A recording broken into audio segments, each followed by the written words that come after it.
The characters in the office were often worried about larger companies running them out of business, but one of Dunder Mifflin's biggest rivals had a function outside the show's narrative. The Dunder Mifflin staff sold paper for a living, and even when The Office originally aired, paper was a commodity that was becoming needed less and less. To make things even harder, Dunder Mifflin's competitors were offering customers prices lower than they could match. However, the real-world situation couldn't have been more beneficial for either party. The Office ran for 9 seasons between 2005 and 2013. All seasons of The Office took place in a fairly standard workplace but in a form of heightened reality that allowed more comedic moments than one would usually expect.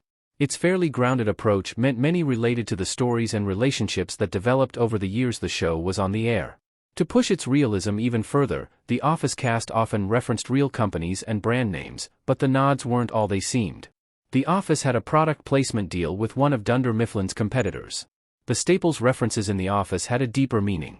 In the show, Dunder Mifflin Paper Company is a relatively small enterprise. As such, they can't compete with the bigger chains that also specialize in office supplies. One of the most consistent references used in The Office regarding their competition is Staples.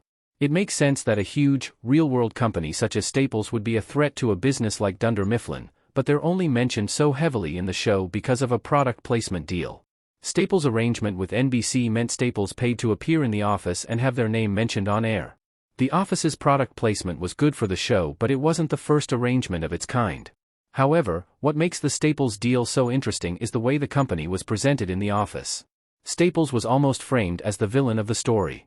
Viewers were swayed to see Staples as the enemy due to the company's dominance threatening the livelihood of the main characters. As a result, Staples ended up paying to be subtly disparaged and yet still benefited from the arrangement. Why The Office's Staples deal is incredibly meta. Dunder Mifflin's enemy was one of The Office's greatest allies.